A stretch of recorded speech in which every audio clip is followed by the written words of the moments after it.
This program is brought to you by Stanford on iTunes U at Stanford University. Please visit us at itunes.stanford.edu. What we're talking about for the next, well, several weeks in any case, are the structure of the laws of physics, period.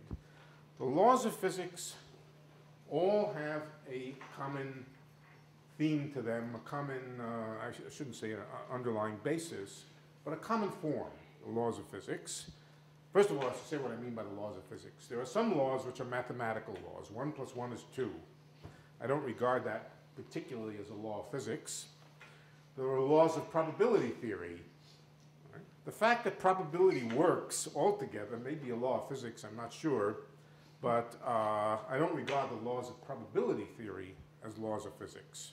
You know, they're not specific laws of physics. All of the laws of physics, such as F = ma, such as the laws of motion of a particle in a gravitational field, the laws of electricity and magnetism, the laws of charged particles moving in electric and magnetic fields, all these classical laws of physics, just the collision of billiard balls, or any such things, all of those laws of physics have a common form, and the common form is the principle of least action. The laws of thermodynamics, for example, which are usually not phrased in the form of mechanical laws involving a principle of least action, the laws of thermodynamics are simply the statistical laws of large numbers of degrees of freedom, given that the basic laws of those degrees of freedom have the form of the principle of least action.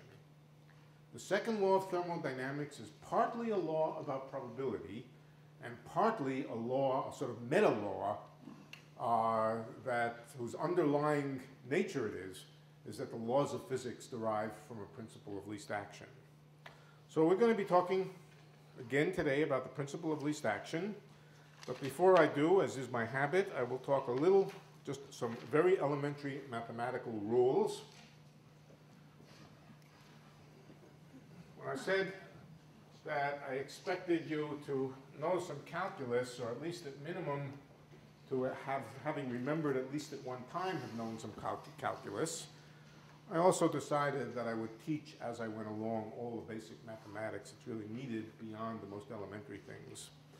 So what we're going to need tonight are two little theorems. The first theorem is the theorem of integration by parts. Most of you probably know about integration by parts, but since it's something we will use, I will derive it. First of all, suppose you have some integral, and let's make the independent variable be t, dt. It goes from t1 to t2. Some function, but the function itself happens to be the derivative of some other function. df, or just ordinary derivative will do here. We don't need it to be partial derivative. df by dt. What is this integral? The integral of a derivative is simply the function back again, f.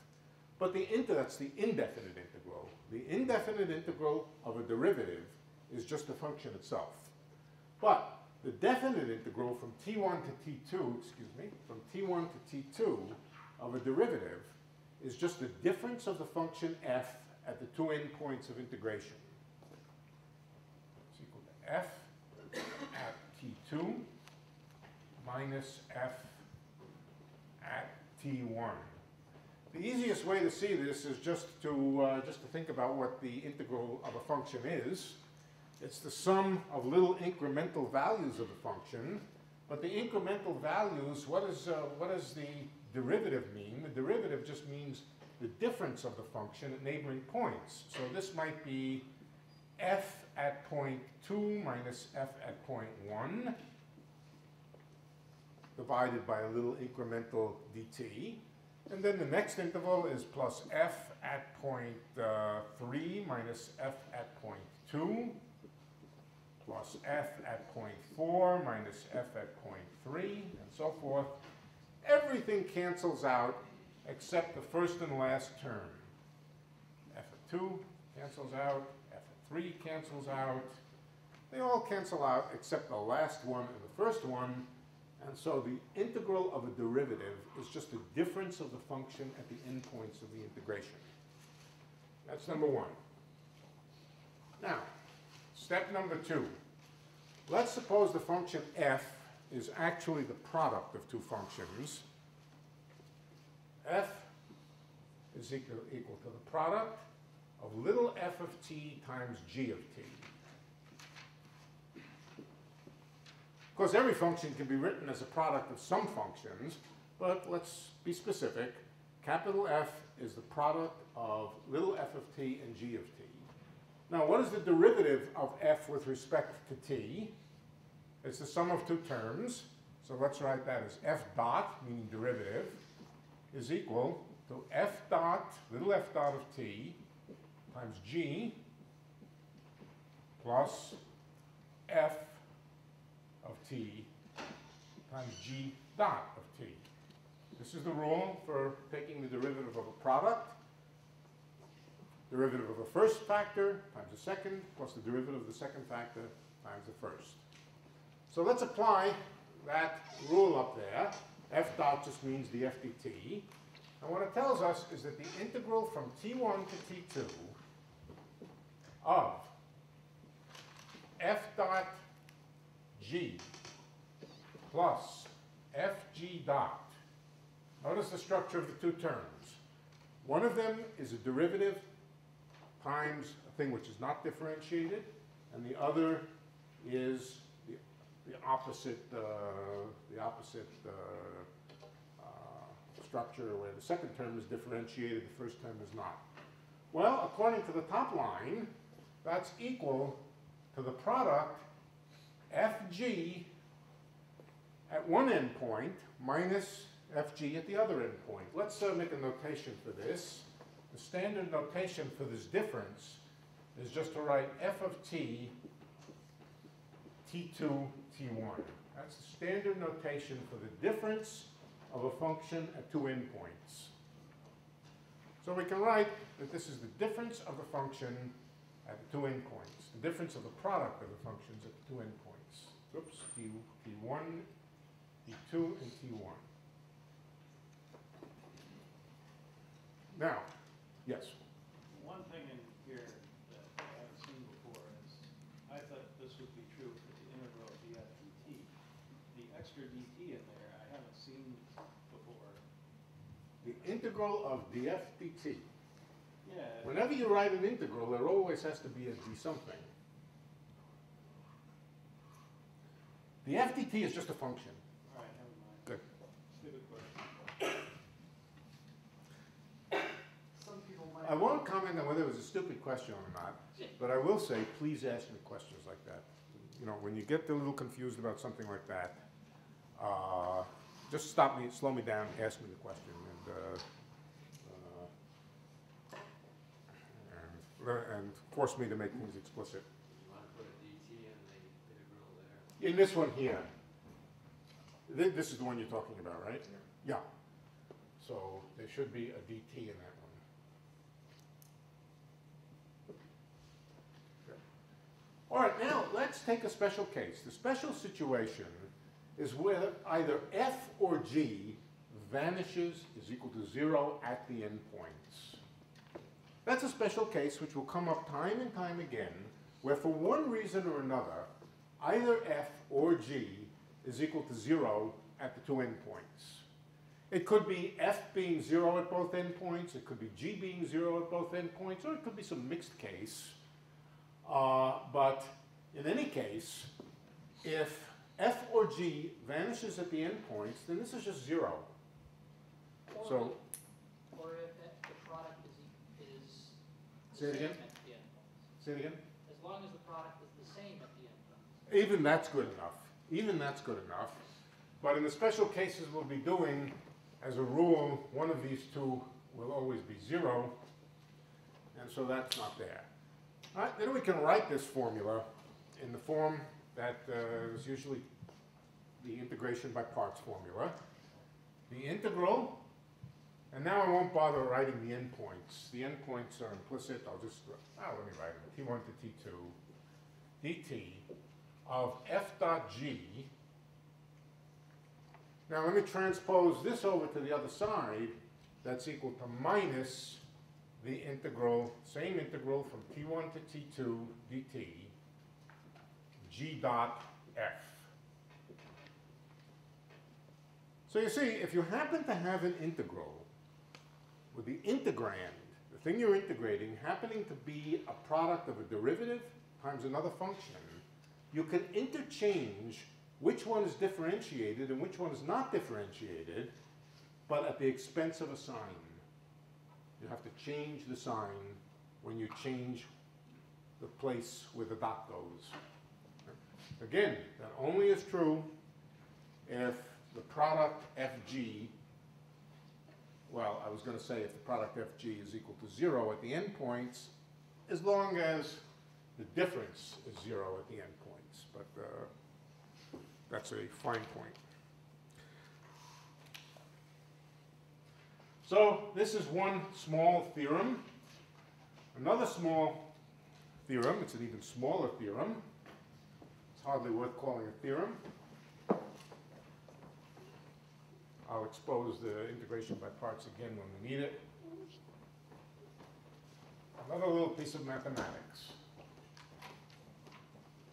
This one is so trivial that it's hardly worth even mentioning, but I'm going to mention it anyway.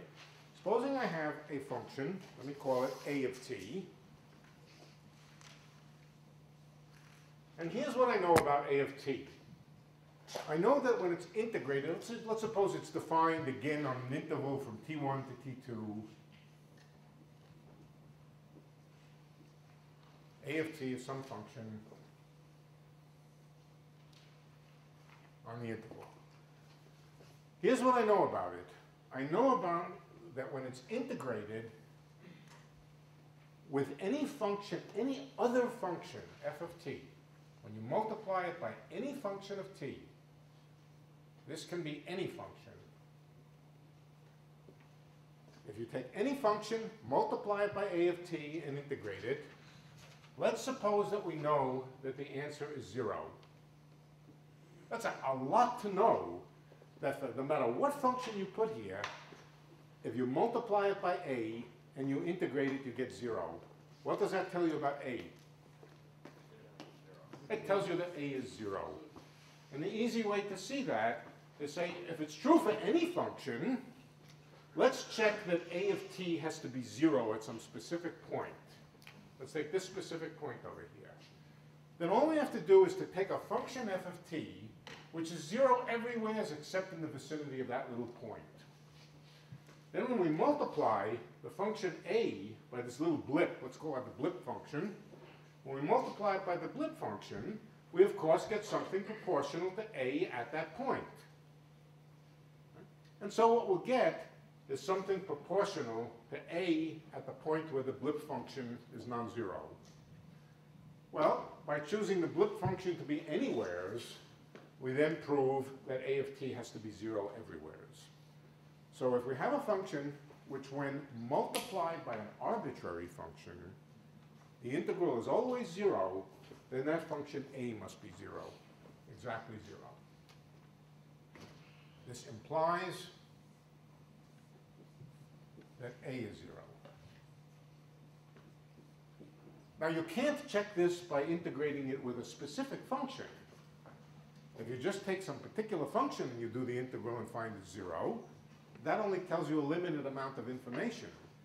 But if you can prove, now how long does it take you to integrate it with every possible function? Forever. So this is not something you do by hand. That's not long enough. That's probably not long enough. So as a rule, you don't actually check this by going through a family of functions. You prove that a of t times f of t always integrates to 0. Okay, now we're ready for the big one. The big one is the relationship between the principle of least action which is a global statement. Let me say what I mean by a global statement. What we're interested in is trajectories, or histories, if you like. Histories of systems. The system is described by a set of coordinates that we can call Q, Q1, Q2, and so forth. And the trajectory, or the history of the system, is a trajectory as a function of time. Time I take to be upward. Here I took time to be horizontal. I apologize for that, but the problem is that in elementary mathematics, the independent variable is always taken to be along the horizontal axis. In physics, the independent variable, which is usually of time, is always taken to be the vertical axis. So we have to tilt our heads every now and then to see it in perspective. Okay, so that's T. And a trajectory, or a history of a system, is a trajectory as a function of T of all of the Q's, the Q's being the coordinates. In other words, it's a set of functions Q1 of T, Q2 of T, Q3 of T, all of the various generalized coordinates that describe the system. If you know them as a function of time, then you know the history. We're interested in the histories of systems, the trajectories. There's two ways of going about formulating the laws of physics. One I will call local. Local means you concentrate on a location along the trajectory and you construct a law which tells you how to go forward at each point. In other words, given a bit of information somewhere along the trajectory, it tells you how to go a little bit forward. F equals ma is an example. It tells you the acceleration in terms of the position. So in that case, you need to know, what do you need to know in that case? You need to know the Q's and the Q dots. And if you know the Q's and the Q dots, then F equals ma will take you to the next point, and the next point, and the next point, and will eventually build up the whole trajectory for you. F equals ma I call a local law of physics. Local in the sense that it makes reference only to a little bit of the trajectory, a differentially small amount of the trajectory. The other way of describing the laws of physics is through a global, I'll call this global, a global formulation, which looks at the whole trajectory and says there's some quantity called the action, which is dependent on the entire trajectory, which is minimized for the true trajectory.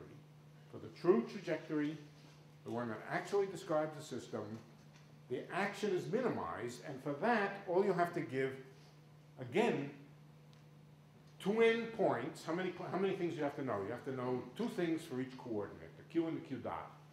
Again, you need to know two things for each Q. You need to know Q at the beginning of the trajectory, and you need to know Q at the end of the trajectory.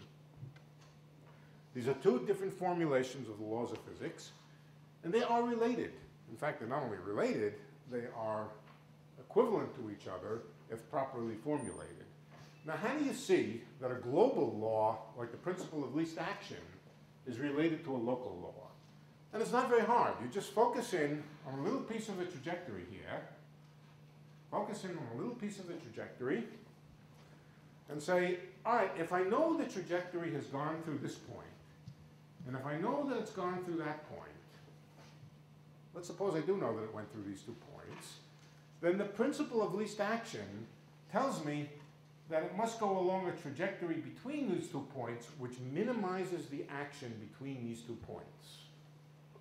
In other words, if it minimizes the entire action, it must also minimize the action locally between 2 neighboring points.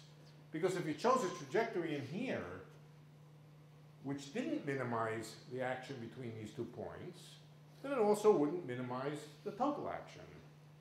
So there is a relationship between the global laws and the local laws. In particular, if I give you the law of physics in the form of a least action principle, we should be able to derive from it a differential equation which describes an analogous to F equals ma. That's what I want to do now. All right, there's a few steps involved.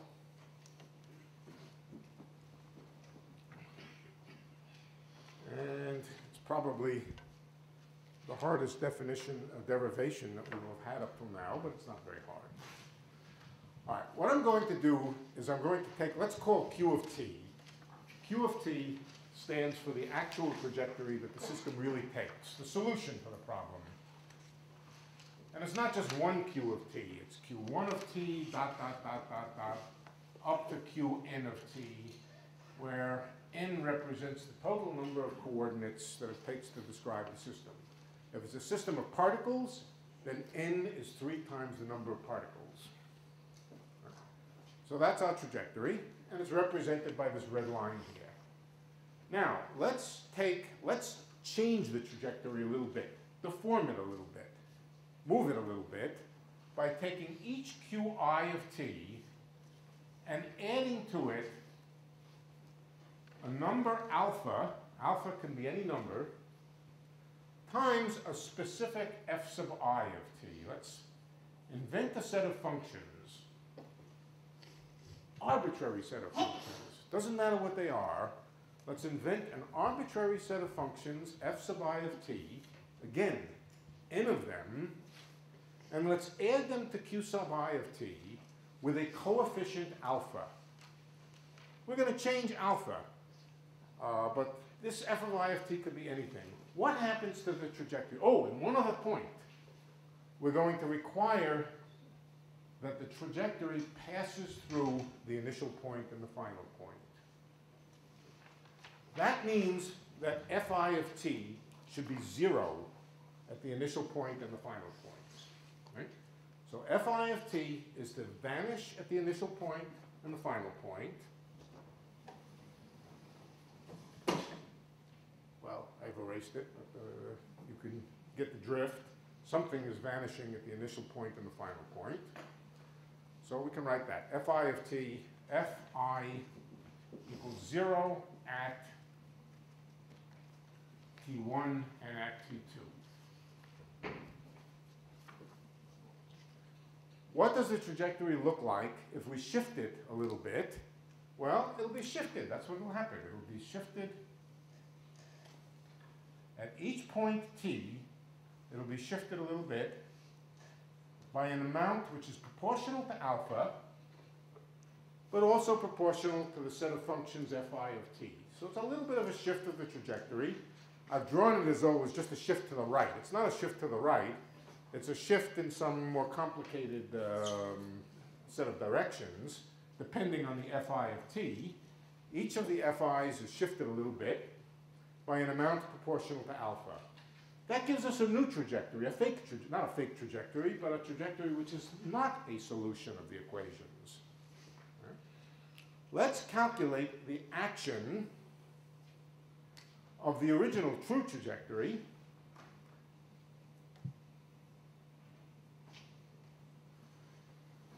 and let's call it the action of the true trajectory, A of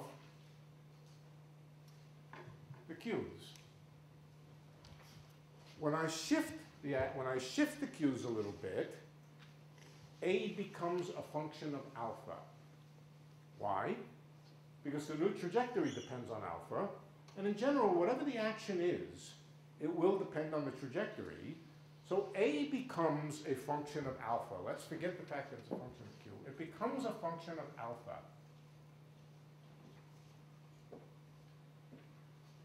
For a given problem, with a given true trajectory and a given set of f sub i's, A is just a function of alpha. It's a function of the amount that you shifted the trajectory. The amount can be positive, it can be negative.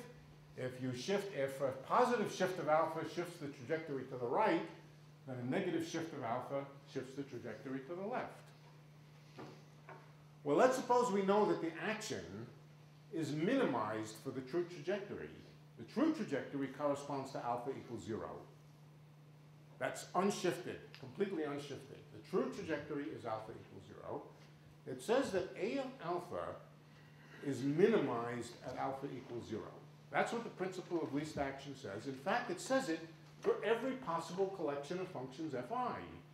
No matter how you deform the trajectory, If the true trajectory is the minimum of the action, it says that for any f's, a of alpha will be minimized when alpha is equal to 0.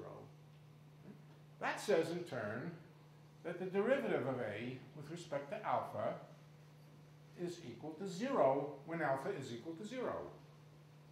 For alpha equals 0. It says any change in the trajectory parameterized by an alpha increases the action. And so that tells us that a is stationary at alpha equals 0. Now, if that's not clear, stop me and I'll explain it a little more. But this is one of the central. Is it a separate definition for the action? We're going to talk. Yeah, I thought I talked about it a little bit last time, but I'm going to come back to it now. Yeah. Yeah. Right. So let's now talk about. So far, all I've said is, suppose there's a thing called the action which is minimized for the true trajectory. Now, what is this thing that we call action? It must somehow be connected to Newton's equations, because after all, the content is supposed to be the same as Newton's equations. Well, I'll tell you what it is right now. The action is an integral along the trajectory, an integral dt, from t1, from the starting point, t1, to the end point, t2, of a thing that's called L. L stands for Lagrangian. Lagrangian was named for Lagrange. Lagrange was, of course, a Frenchman, I think. Must have been a Frenchman. Lagrange. He was Italian. He was Italian, okay. Ah. Oh, no. He was Armenian. That's why they called it Lagrangian.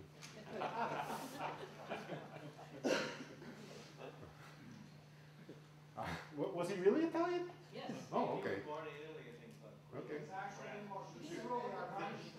French. I thought he was Yeah, the French. French claim him, and the Italians claim him. Oh, okay. So he was like Napoleon. He sure, like Napoleon. Well, he was Corsican, but. Well, Columbus, you know. Oh, Columbus, yeah. No. Nobody ever said Columbus was French.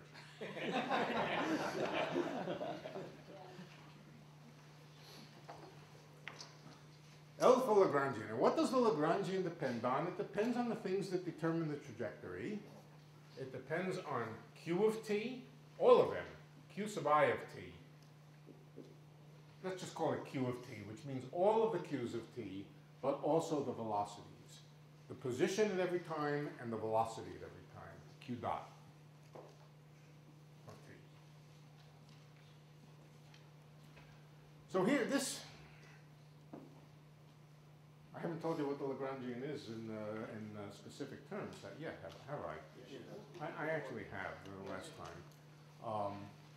I'll just remind you, it is equal to the kinetic energy minus the potential energy. The kinetic energy typically is a function of velocities.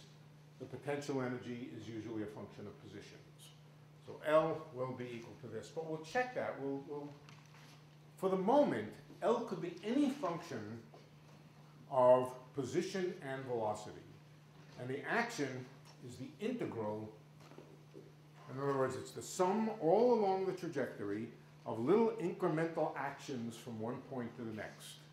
Little incremental actions which depend on the position and velocity along here, along here, along here, and so forth. You add them all up, and that's the total action, by definition. So far, I'm not even going to use the fact that it's t minus u. We're just going to leave it to be any function of q and q dot. Okay. The question is, how do we find the trajectory which minimizes its action? This is a problem in the calculus of variations. It's a problem that's called the calculus of variations. Why is it called what's being varied? What's being varied is the trajectory. We change the trajectory a little bit, and we require that the true trajectory is the one which gives us the least action. All right, so this is the action. And of course, it does depend on alpha because q depends on alpha. In fact, let's calculate, let's write out one or two equations over here first. What's the derivative? Here's let's write it this way. Q sub I is equal, now let me put a little symbol over this, a little hat. This indicates that this is the true solution to the mathematical problem of finding the correct trajectory. So let's call one of these trajectories Q with a little hat. I just put the little hat on it to indicate that it is the true trajectory. The hat indicates we've solved the problem. Then we add a little bit to the true trajectory, alpha f of t, and that gives us something that I'll call Q without a hat on top of it. We could even think of Q as a function of alpha. It is a function of alpha. Q at any instant of time is a function of alpha because it depends on alpha. Now what's the derivative of Q sub I with respect to alpha? It's just an ordinary derivative. I don't need to write partial derivative. The derivative of Q sub I with respect to alpha. Well, we'll just look at this. This doesn't depend on alpha. This does depend on alpha. So the derivative of Q sub I with respect to alpha is just f sub I of t.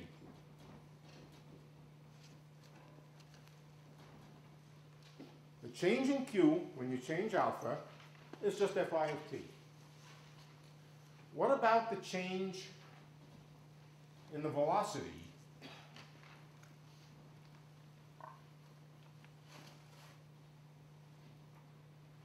How does the velocity change when you change alpha a little bit?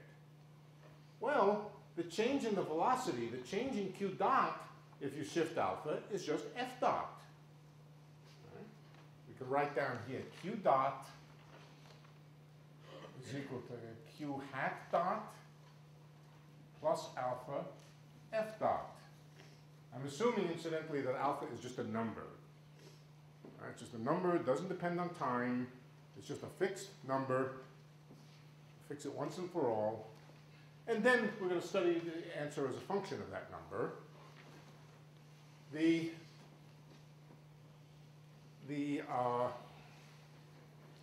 change in Q dot when we change alpha is just f dot.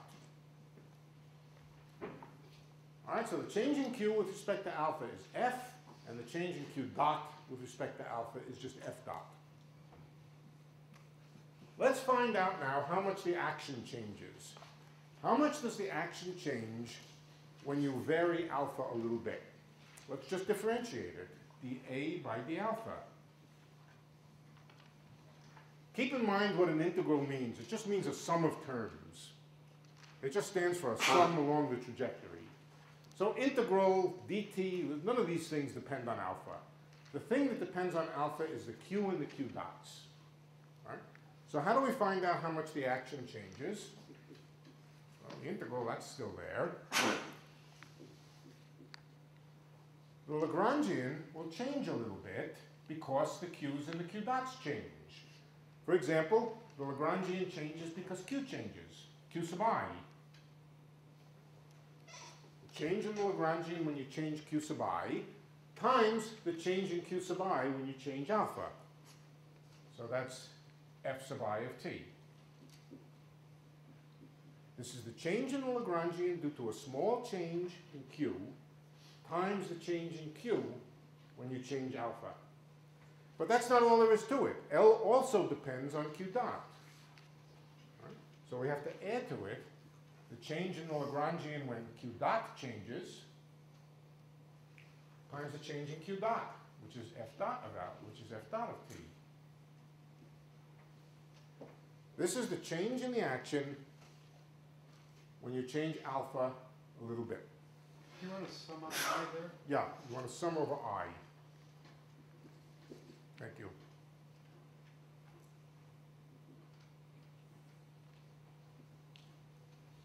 All I've used is that the change in an object is equal to the change in each one of its arguments times the change in the argument.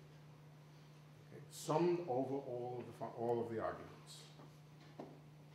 Arguments meaning the sense of the independent and the independent variables. All right, so that's a little exercise. This you should be able to, looks a little bit complicated, but it's actually not very complicated. We just differentiated each one of the things inside L and multiplied by the amount that that thing changes. Okay, now, here we have a term that has an f of t in it. Remember, f of t could be any function at all with one restriction, that it vanishes at the endpoints. Remember, we're not allowed to move the endpoints. The endpoints are nailed in place. Right? But here we have f dot. I really would much prefer to have f there. Then I would have both of these terms multiplying an arbitrary function. Right? What's the trick to turn this into f? Yeah.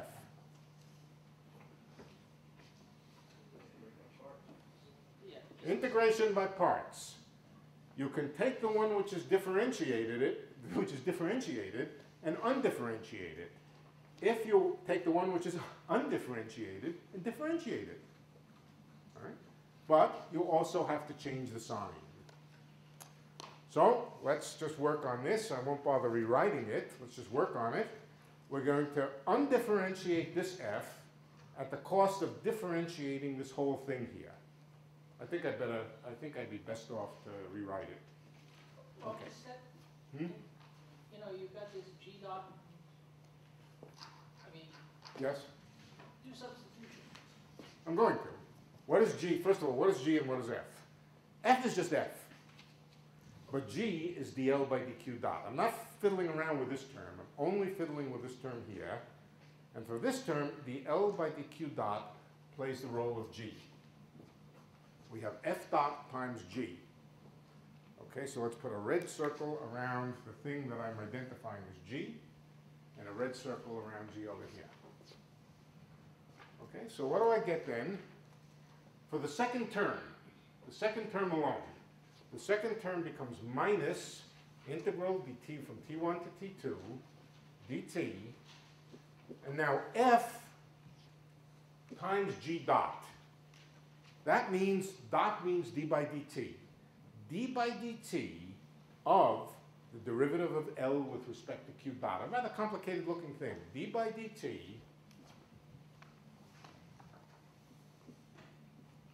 of the derivative of the Lagrangian with respect to q sub I dot times f sub I.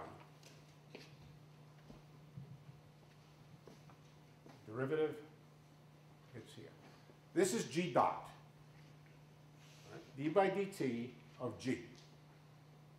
And instead of having f dot, we now have f. So now we can write both of these terms. Both the term coming from varying q a little bit and the term coming from varying q dot a little bit, as integrals with the arbitrary function f. Let's write the whole thing down now. This one came in with a minus sign. It's this term. And the first term was just dl by dq.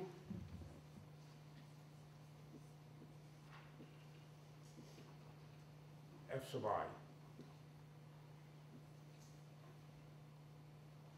Well, this is integral dt. Whole thing gets integrated here.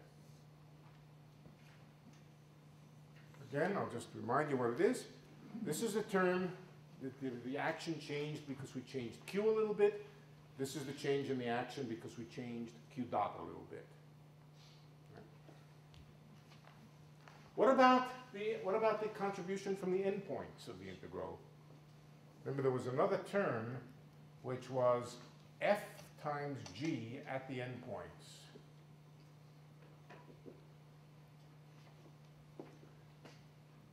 They all vanish. Why do they vanish? Up there at the top, you stipulated that you want those guys to. We stipulated that the trajectory passed through the initial and final point. So that said that f should be 0 at the endpoints.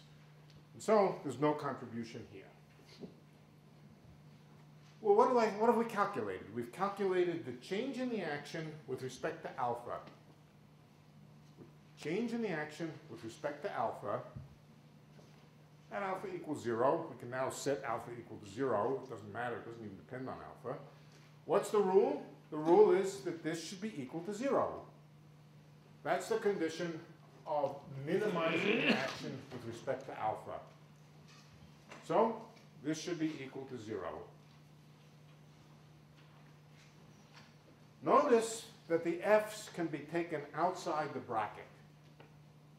Oh, you're probably aware that there should be a sum of I here. Each term in the sum is f sub I, multiplies f sub I. This has to be 0 for every possible function f sub I. All possible ways of deforming the trajectory. Why? Because we're looking for the trajectory with the minimum action. And so however we deform the trajectory, we should increase the action a little bit.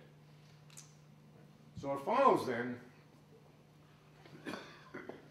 that this integral has to be 0 for every possible function. Well, what does that imply? That implies that the thing in the curly bracket here has to be identically 0. So what we've done is we've taken the condition of least action and we have converted it to a local statement at each point along the trajectory. At each point along the trajectory, we can get, incidentally, this is true for every combination of functions, f1, f2, f3, and so forth. That means that every one of these expressions has to be equal to 0. For each I, at every point in time, the L by dq minus d by dt of the L by dq dot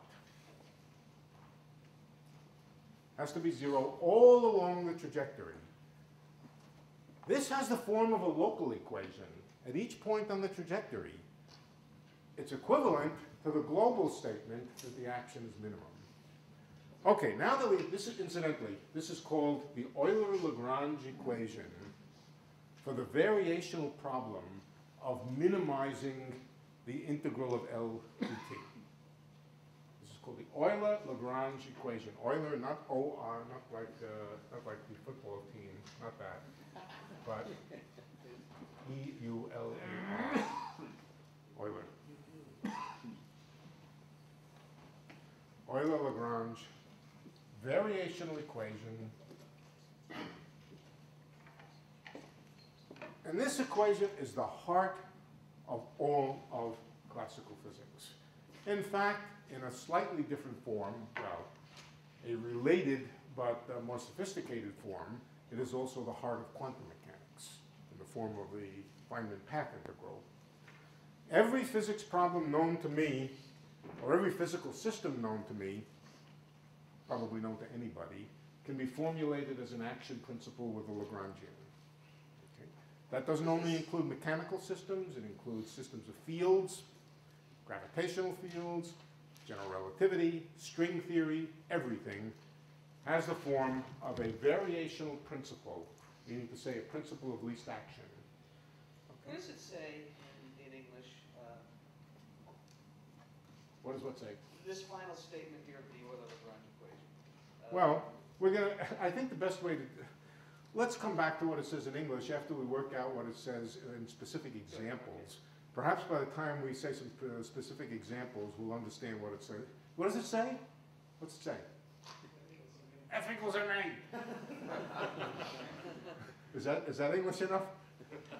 So that's the next thing to do, is to show that in a couple of cases of interest, it really does produce the right equation of motion. All right? But in English, really what it is it's the equivalence between a global description of the trajectory and a local description. All right? The local description is a differential equation. It's a differential equation, as we'll see. We'll work out some examples, or it's a system of differential equations of the form F equals MA. Incidentally, just in terms of some lingo, some definitions. I wonder if there's another way of looking at that from looking at the equation. Which equation? Just looking at the math. You have a time derivative of the velocity derivative. Yeah. In equating that to the space derivative of the Yeah. Lagrangian. Yeah. You're asking, is there another way to say it? Is that a way to say it? Yeah. Yeah, the time derivative of the derivative Lagrangian with respect to a velocity, let's call it, is equal to the derivative Lagrangian with respect to the corresponding coordinate. All right. But I think the best thing to do, let's write it up here and then work it out for some examples to see how it works. It's just that space derivative means something to me, and you know, the time derivative of velocity derivative means something that I can picture. Say it again. That term, just in sort of units analysis, is you can think of derivatives as sort of vectors. And Yes, and this, so you right. have velocity giving you one component and the time derivative of that. So that's sort of pushing you forward along the trajectory. Yep. And the other one is sort of moving you. Just something at the specific point. Yeah. Right. All right, let me give you some names. The quantity dl by dq sub I dot. Notice that it depends on I, so it depends on which coordinate we're talking about. That has a name. It's called, first of all, it's got a symbol associated with it. It's usually called pi sub I. It's the derivative of the Lagrangian with respect to the velocity q sub I dot. So it's a component of something that's related to the derivative of Lagrangian with respect to a component of velocity, if you like. Anybody know what the name of this is? It's the momentum canonically conjugate to q, the q sub I. Or you can just say the momentum. The momentum component, which corresponds to the position component q sub I. If you think of the q's as a bunch of positions, then the pi sub i's are called the momenta. All right. Now, all right, so what does this say? This says d by dt of something that I'm calling a momentum is equal to dl by dq. How about this? Has this got a name? Yeah. The generalized force. So this is the, I'll just call it the momentum, but it's called the canonical momentum conjugate, or the momentum conjugate to q. Okay, momentum conjugate to q. For every q,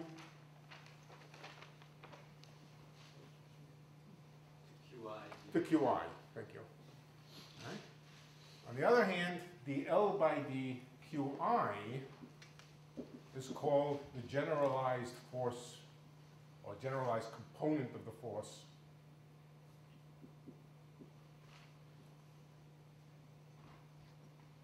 I won't bother writing component, you get the idea. So what this says is the derivative of some momentum is equal to some force. Sounds like F equals ma, and it is F equals ma. Let's try it out for a specific Lagrangian t minus u. Let's first do it for a single particle. One particle, mass m, for the moment, one direction of space, just the simplest possible problem, then t is equal to 1/2 the mass of the particle times x sub I dot squared. Just x squared. Let's one coordinate. The simplest possibility. That's t, the kinetic energy. X dot is, of course, just velocity in disguise. Minus u of x. That's L. What is the q for this problem? I'm not using the language of q's at the moment. Q is, of course, just x. So I'm reserving x now for linear position along a line. But, of course, it is the q for this problem. Q is just a generalized term for any kind of coordinate. X is usually used when we're talking about rectilinear coordinates or Cartesian coordinates. All right, let's work out what Lagrange's equations say. What the Euler-Lagrange equations say. First of all, what is dl by d? Now it becomes dl by dx dot. This is the canonical momentum conjugate to x. Well, dl by dx dot here's x dot, the only place where x dot appears, is just equal to mx dot. The 2 goes away because we have x dot squared. And when we differentiate with respect to x dot, that just gives us mx dot. That is what we usually call the momentum, sometimes called p. Okay, so here's the language. When we're talking about ordinary coordinates along lines x, y, and z, we use the language x. For momenta, we use the language p. When we're talking about more generalized kind of coordinates, we use the language q and pi. But in this case, q is x and pi is p. What does Lagrange's equation say? It says d by dt of dl by dx dot, but that's mx dot, is equal, now, we can write this, let's equals dl by dx. dl by dx is minus du by dx.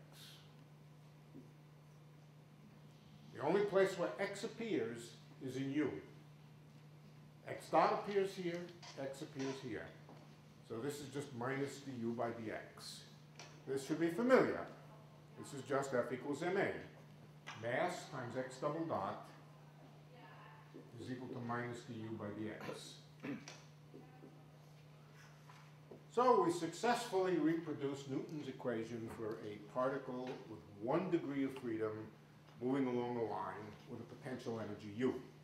Notice that had I used for the Lagrangian plus here, I would have gotten the wrong sign in the force law here. So the energy, which we haven't talked about yet tonight very much, we'll talk about other times, but the energy, which is T plus U, is not the Lagrangian. The Lagrangian is T minus U. And the Lagrangian is not conserved. The Lagrangian is typically not a conserved quantity. As the particle moves along the orbit, in general, the Lagrangian will change. It's T plus U, which doesn't change, but we have to come back to that.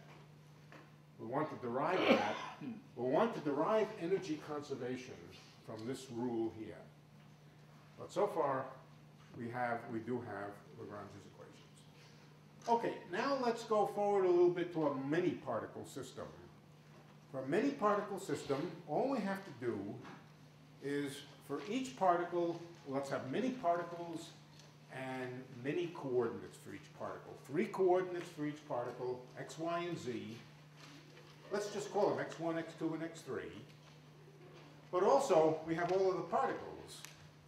Let's lump them all together and call them x1 dot dot dot dot down to xn, where n is 3 times the number of particles. We could say 3n. 3n, but let's use capital N for the total number of x's. Now, each particle might have a different mass. So that means each x dot squared might have its own mass that goes along with it. Of course, they'll come in triplets. The mass of a particle doesn't depend on which way it's moving, but we can think a little more generally. We can imagine a slightly more general situation where every x dot squared goes with its own mass. This would be a mathematical, for a real physical particle, of course, the mass doesn't depend on which way it's moving, so in triples they would come together with the same mass. That's all right. We can extend the notation a little bit and just write that the kinetic energy is the sum over all the coordinates of the appropriate mass for that coordinate times x sub I dot squared divided by 2.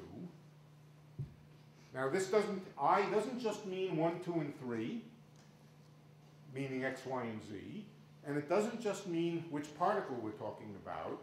It means the collection of all the different things which specify a particular coordinate, which particle as well as which direction. And then the potential energy, which is a function of where the particles are, it's a function of the positions of the particles, just becomes minus some potential which depends on all of the particles. I didn't have to change it, it's just minus u of x. U of x here means U of all of the coordinates. Now, in specific instances, you may have some particular special form, and we'll talk about the special forms that it can have. But in a general context, we can imagine a U which just depends on all of the positions of all the particles. Then what happens if we go through the same exercise coordinate by coordinate? Well, the L by the x sub I dot becomes m sub I times x sub I dot. We'll call that P sub I. This does no sum intended here, no summation intended here.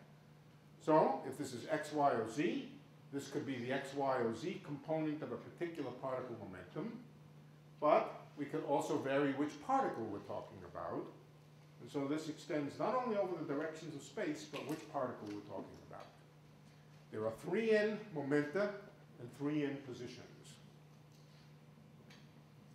Each equation then takes the form of the time derivative of the momentum of a particular direction in a particular particle is equal to the force, the component of the force associated with a particular particle and the particular direction of space.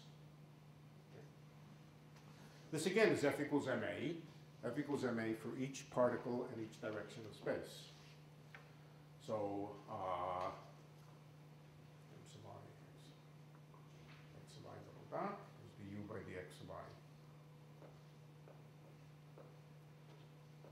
The implication is that this must be very, very general. After all this is a collection of particles with force laws, the force laws happening to be just such to hold it together into an eraser. You're nothing but a collection of particles held together by forces. This is an extremely general system that we're talking about here, and it is definitely governed by a principle of least action, the principle of least action being gotten by taking taking kinetic energy minus the potential energy. So we see already that the principle of least action is general enough to cover just about every possible mechanical system we could think about, because every mechanical system we could think about we could imagine being made out of chunks of material which in turn are made of collections of particles held together by interatomic forces or whatever holds the system together. Let's do a couple of examples just to see how things work.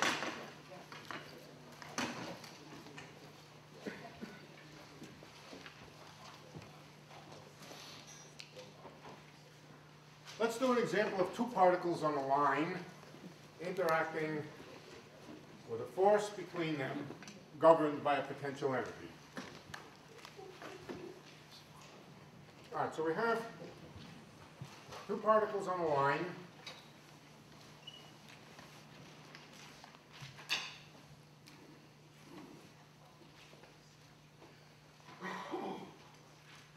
Particle 1 has coordinate x1, particle 2 has coordinate x2. Particle 1 has mass m1, particle 2 has mass m2. Now, there's also a potential energy function. The potential energy is a function of both coordinates. If there's a force between the two particles, and the two particles influence each other, then you would expect in general that the potential energy will depend on the position of both particles, maybe in some complicated way. Now I want to focus on a particular situation, and the particular situation is one which has what I'll call, or what everybody calls, translation invariance.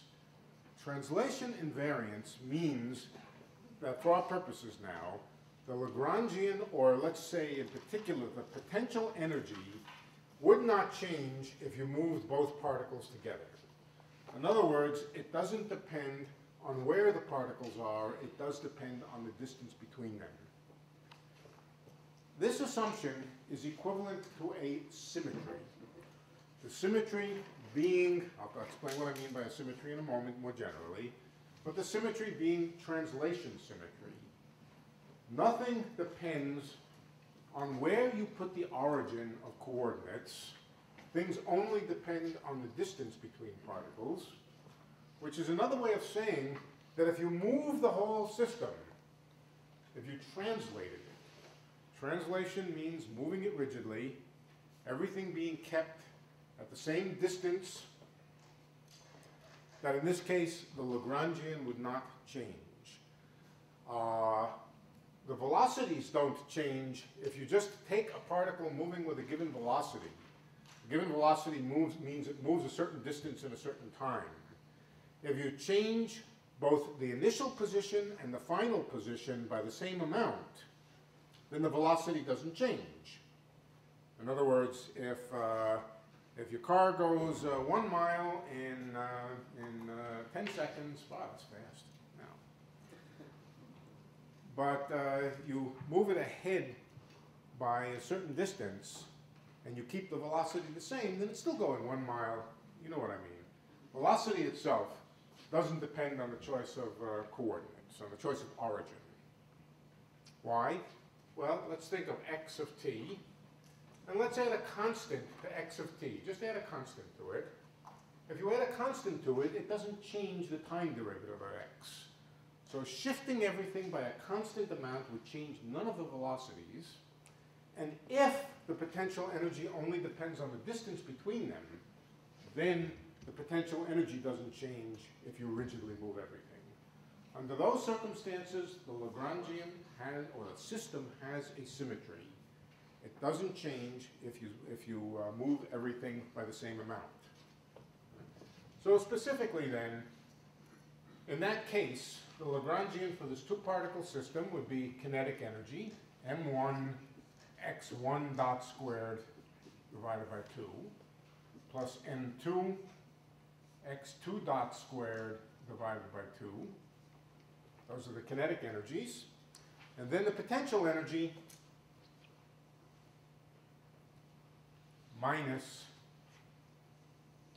and the potential energy now is assumed to only depend on the distance between x1 and x2. So it only depends on x1 minus x2. Now, this would not be the case if there was a large lump of matter out here that happened to be exerting forces on both x1 and x2. Then the potential might also depend on how close you were to that lump of matter. It wouldn't just depend on the distance between them, but it would also depend on the distance to the big lump over here.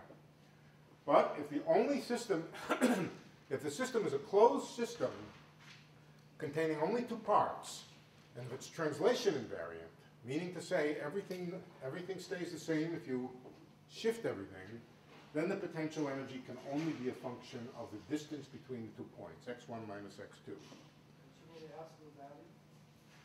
Actually, it doesn't have to be absolute value, but we could make it absolute value if we wanted. If we wanted it to be literally the distance between the 2 points, then we would make it absolute value. But for my purposes right now, it's good enough that it's just a function of the separation, the x1 minus x2. That's good enough. That's translation invariant. That means that if we were to add a constant to each x, the same constant to each x, nothing would change. The velocities wouldn't change because the velocity doesn't depend on c, and x1 minus x2 wouldn't change because the constant translation would cancel out. All right, so this is a symmetry. This is the case of translation symmetry.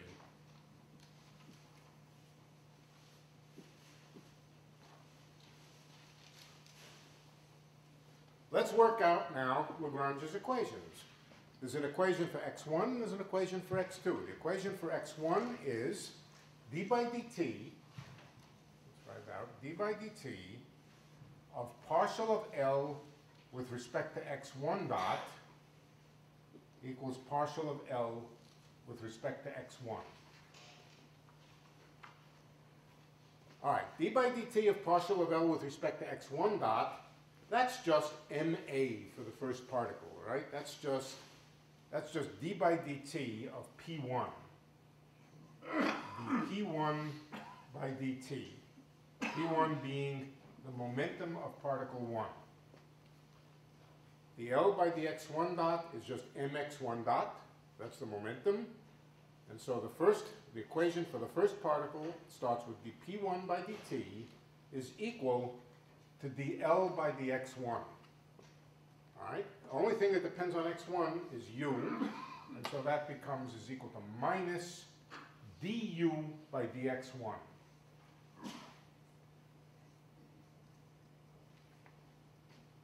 What about the second particle? That's particle number 1.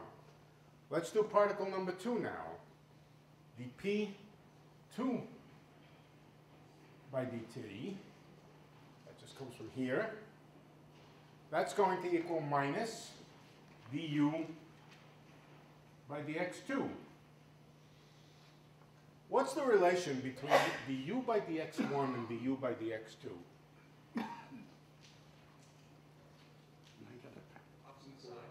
They're equal and opposite. If a thing only depends on the difference of two variables like this, then the derivative, well, let's look at it.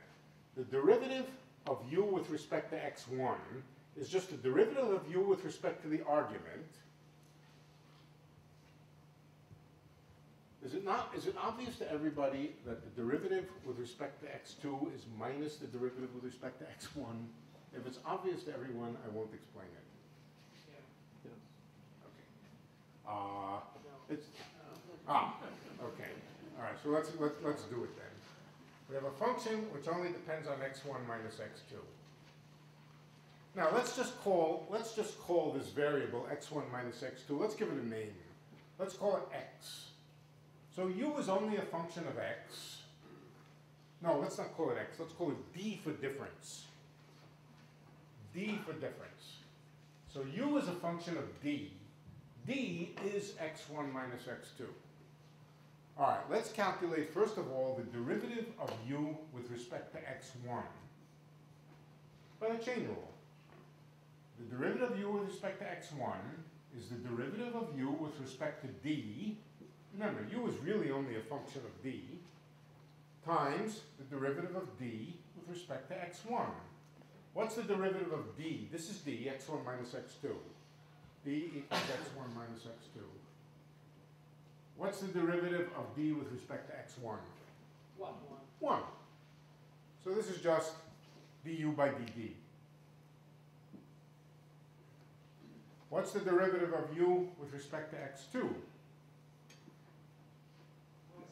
That's du by dd times the change in d when you change x2. What's the change in u when you change x2? What's the change in d when you change x2? Minus 1. The derivative of d with respect to x2 is minus 1. So there's a minus sign between them.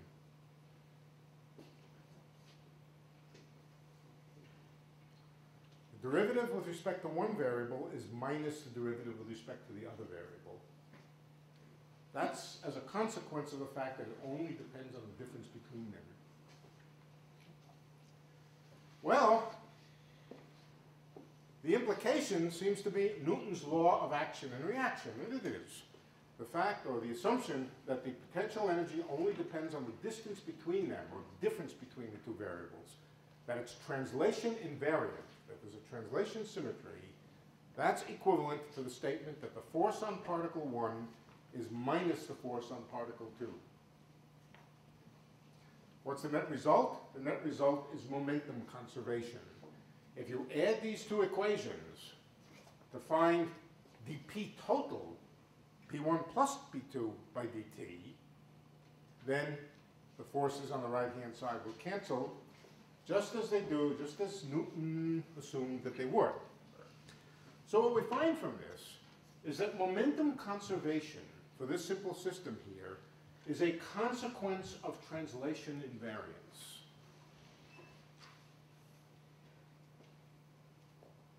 It's a consequence of translation invariance, number one, and number two, the form of the equations and the fact that they derive from the principle of the least action. We're going to explore this more thoroughly. So far, this is just an example. And it's an example of the relationship. This is really, really important. This is maybe the most important thing that you can learn tonight, or that you could learn about theoretical physics practically, is the connection between symmetries and conservation laws. Here's the first example of the relation between a symmetry, translation invariance in space, and a conservation law, which is the conservation of momentum. The symmetry says that U only depends on x1 minus x2. From that, it follows that the force on particle 1 is minus the force on particle 2, and from that follows conservation of momentum. Conservation of linear momentum, we'll call it. So this is the first example, and we'll see more of them, of conservation laws and their relationships to symmetries. As I said, this is a very, very deep underlying theme of physics, of theoretical physics, that every symmetry has associated with it a conservation law. What does a symmetry mean? A symmetry means an active operation that you can do on the system, for example, translating it, which does not change the Lagrangian, which does not change the value of the Lagrangian, or better yet, the value of the action. If the action of a system does not change when you do a transformation of some type, in this case, just moving everything to the right by a fixed amount, that is a symmetry of the particular action that we're talking about. Every time the action has a symmetry, there is associated with it a conservation law. This is the simplest example of that, and the first of many examples that I hope we'll see over the next however long we pursue this. Question? There's another symmetry there that's the same as translation, which is inversion symmetry. Ah, yes. Yes, very good. In particular, there would be an inversion symmetry if this were a function only of the absolute value. Yeah. Okay. In classical mechanics, that's called a discrete symmetry. A continuous symmetry is one that you can imagine doing a little bit or a lot. We'll talk about this difference between discrete symmetries and continuous symmetries. But a discrete symmetry is one that depends on a parameter that can be very small, just a very small shift, or very big, or that you could build up the big shifts out of a lot of little small shifts. That's called a continuous symmetry. A discrete symmetry is an operation like interchanging two things, which only has a discrete form. It's either one way or the other, and there's nothing interpolating between them. In classical mechanics, discrete symmetries don't generate interesting conservation laws. In quantum mechanics, they do. So, but that's for a later discussion. So you're right, it does have another symmetry, in particular if we say this is a function of absolute of x1 minus x2. This wouldn't have much oomph, much implication in classical mechanics. It does have implication in quantum mechanics, implication of a conservation law.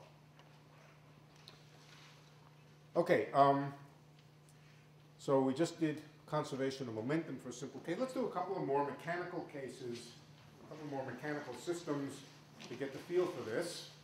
Let's do a problem in which a particle moves in 2 dimensions. Particle moving near the surface of the Earth. Here's the surface of the Earth. Here's our particle right over here. Of course, it has 3 coordinates associated with it, but let's just take 2 coordinates, x and y. X goes this way, y goes vertically upward. The particle is described by 2 coordinates. There are 2 q's now, not because there are 2 particles, but because there are 2 directions of space, x and y. Okay? The kinetic energy is 1/2 m x dot squared plus 1/2 m y dot squared. I have assumed that the mass does not depend on which direction the particle is moving. We could imagine some sort of nutty particle which had a larger mass with respect to vertical motion than horizontal motion, but I'm not doing that now. And then what about the potential energy? All right, this is the gravitational potential energy that I'm talking about. the gravitation, in case I haven't said it before, I will tell you now, the gravitational potential energy of an object near the surface of the Earth, this is not in a situation where we're far from the surface of the Earth, but near the surface of the Earth, is just proportional to the height, to the elevation. Right? So, we subtract the potential energy. The potential energy is equal to the height of the particle, y. It's proportional to its mass. The heavier the particle, the more potential energy it has when you lift it. And it's proportional to the acceleration of gravity, g, 10 meters per second per second. Little g is 10 in metric units. And it's just the strength of the Earth's gravitational field near the surface of the Earth. Okay, let's ask, what is the force on a particle? The force on the particle has no x component because du by dx is equal to 0. Du by dy is equal to mg, but the force is minus that, so minus du by dy is minus mg. And the minus sign represents the fact that the force is downward when we take the y-axis to be pointing upward. So it's accelerated downward. All right, so let's add now, or subtract, as the case may be, the potential energy minus mgy.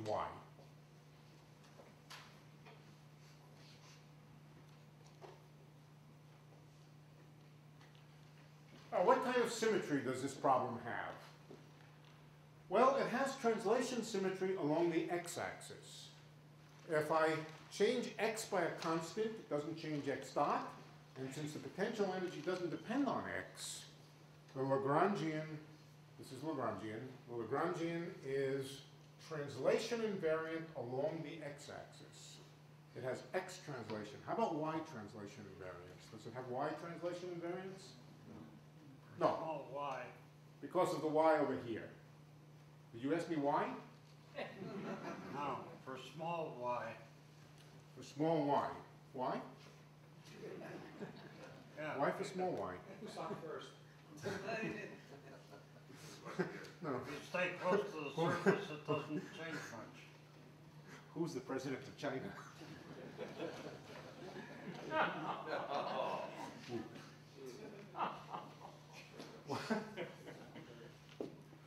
Excuse me. I think he's thinking of for small dy, the potential doesn't change very much or something. The small y, the small, I don't know. I don't know either. When you change y, the Lagrangian changes, right, because of the y that's here. Now notice, incidentally, let me point something else out. We could add a constant. This is something I should have pointed out a while ago. You can always add a constant to the potential energy at no cost. It changes none of the physics. Now that constant has to be treated as a true constant throughout the problem. It doesn't change anything because it doesn't change the force, du by, if you add a constant, it doesn't change any of the derivatives of u, and so it doesn't change any of the forces. It resets the zero of potential energy, but there's no physical consequence of adding a constant to potential energy.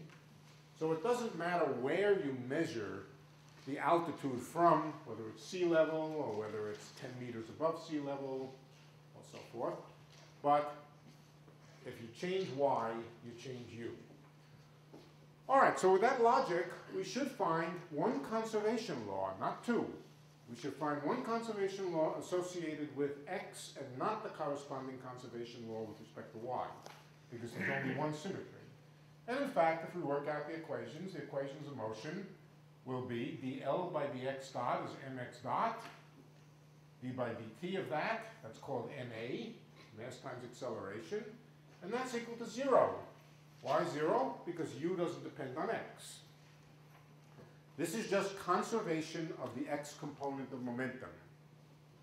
So the x component of momentum is conserved, but the y component of momentum, d by dt of my dot, that's the time derivative of the y component of momentum, is the derivative of u with respect to y. Derivative of minus u with respect to y. So that's equal to minus mg. Minus mg, du by dy is minus mg, or minus du by dy is minus mg. All right, so what is this equation? This just tells me that the vertical acceleration is proportional to the force of gravity, or that the acceleration is equal to the acceleration of gravity. We can cancel out the m's here. But notice, the important thing is that there is no conservation of y momentum, of the y component of momentum. And that's associated with the fact that there is no symmetry associated with translation in the y direction.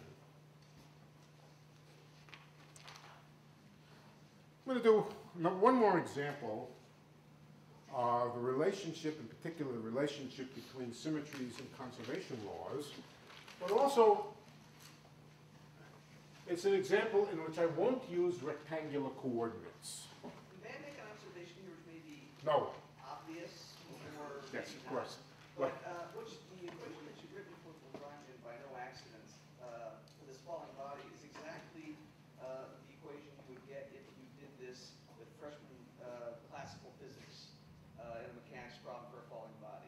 Well, wait, you would never write this down in classical physics. No, I'm saying you would say that there is conservation of energy, the fact that potential energy and the kinetic energy remain constant. So it's, I just wanted to point that out. It's reformulation is something we probably have already seen. The reason, so far I haven't even talked about, in this context, conservation of energy. Yeah.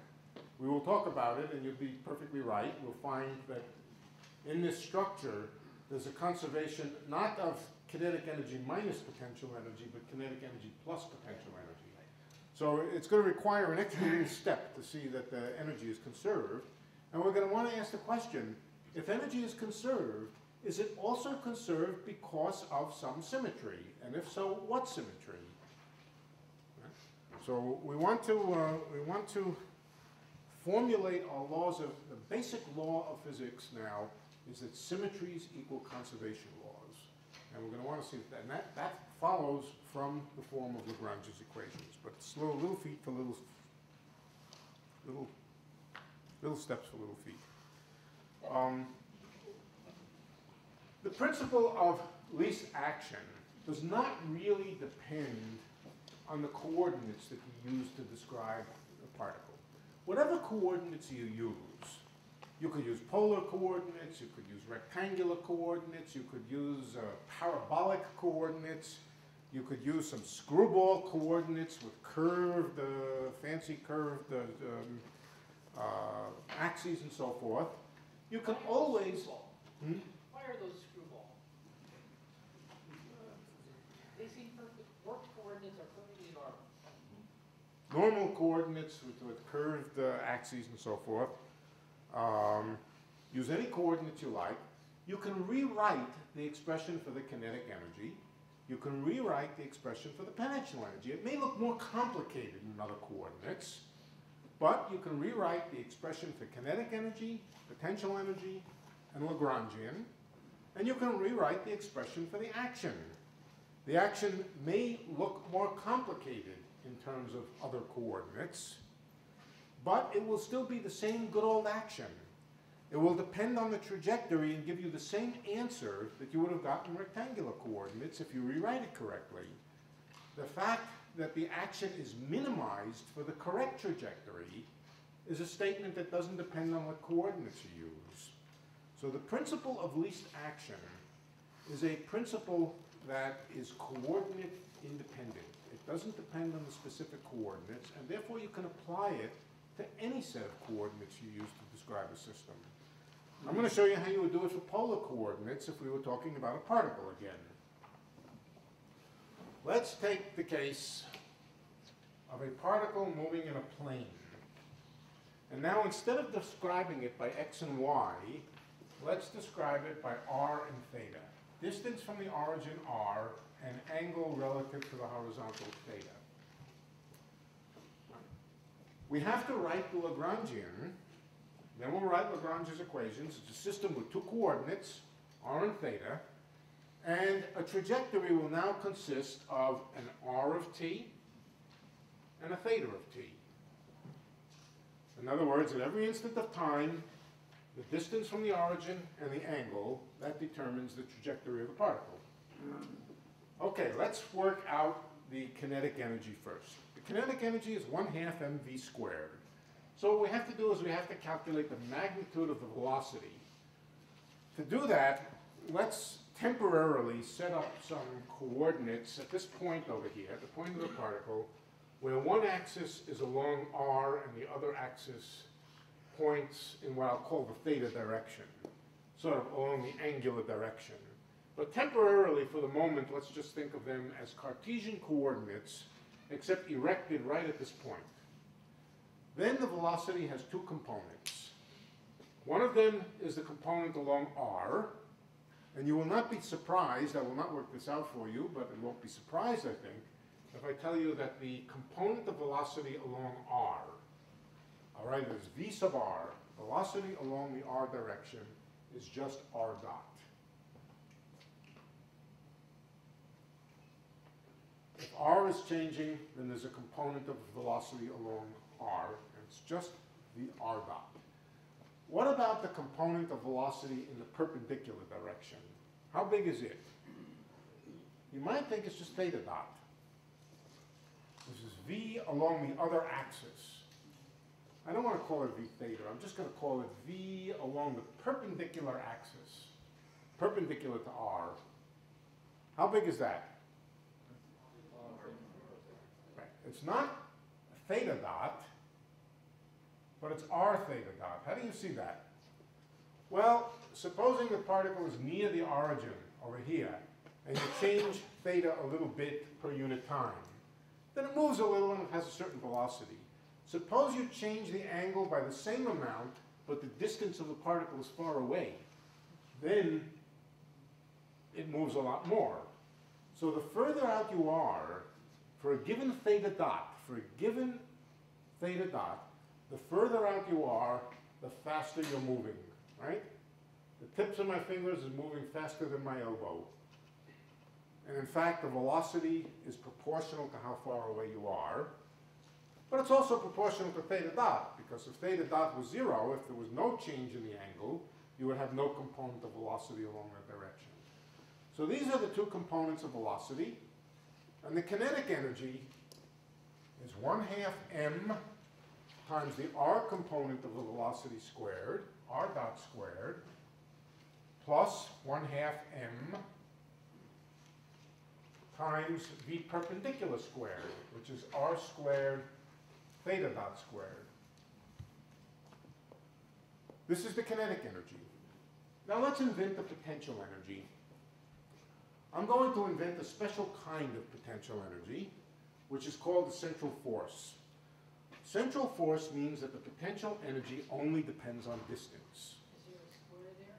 It should be r dot squared, right? First term. Sorry, r dot squared, thank you. R dot squared, mv squared. So there's 1/2 mr dot squared and 1/2 mr squared times theta dot squared. Now let's introduce a potential energy. And let's make the potential energy that only depend on r, only depend on distance. That's a special case, but it's a special case with symmetry. What's the symmetry that's involved if I say that the potential energy only depends on distance? Rotational symmetry. What that would say is that nothing changes if I rotate everything.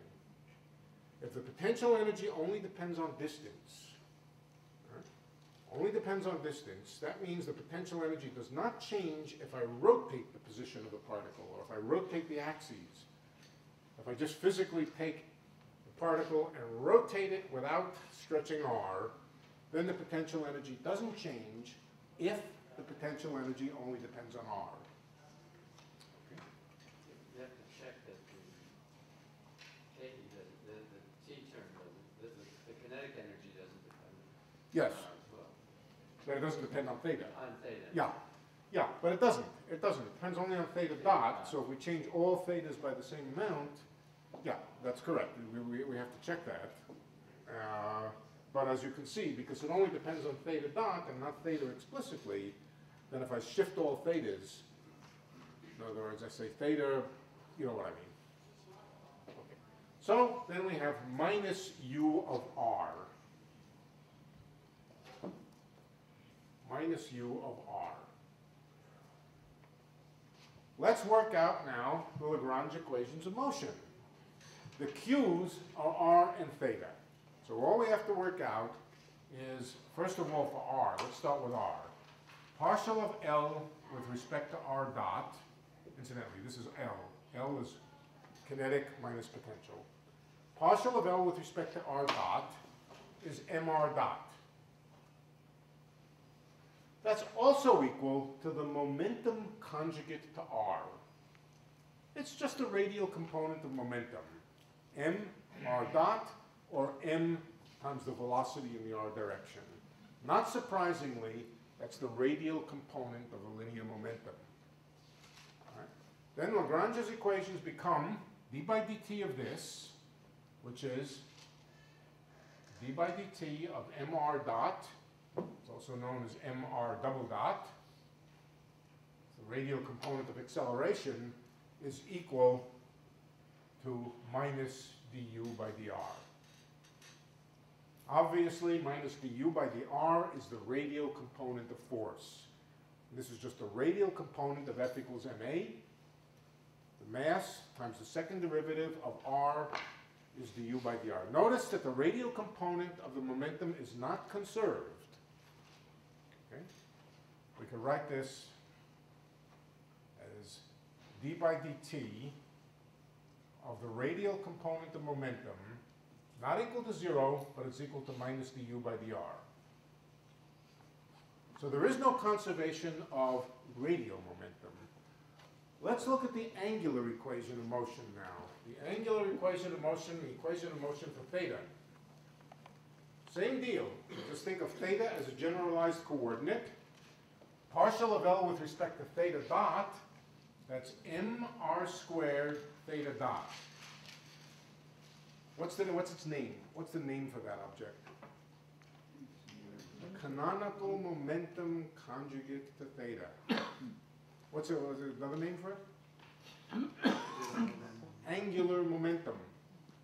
All it is angular momentum.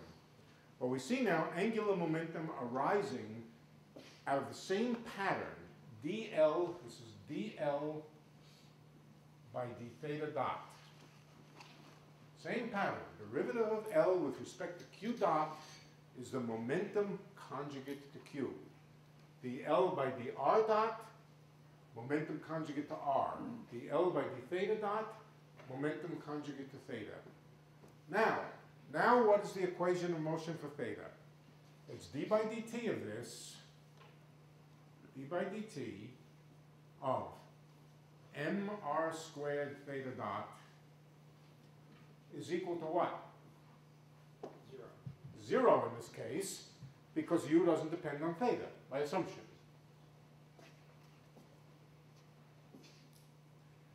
d by dt of something equals 0, that says that that something doesn't change. So this is an equation of conservation. It's conservation of mr squared theta dot, or conservation of angular momentum. When the force, or when the potential energy doesn't depend on angle, then angular momentum is conserved. It's usually called L, incidentally. This is usually called L. So it says that L is conserved.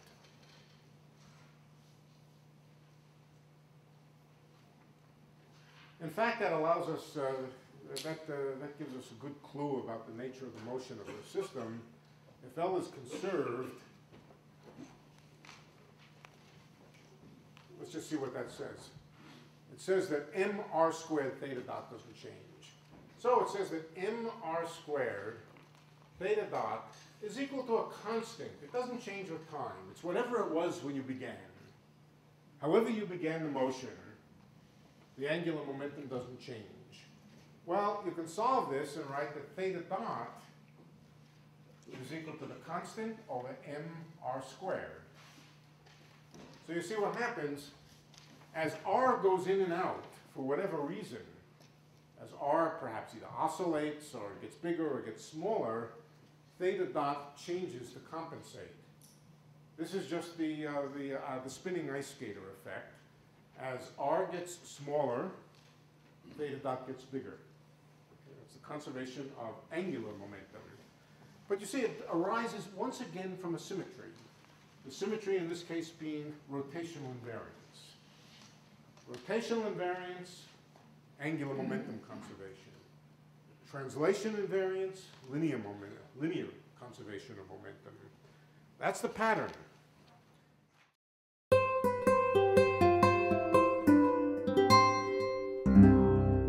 The preceding program was brought to you by Stanford on iTunes U and is copyrighted by the Board of Trustees of the Leland Stanford Junior University.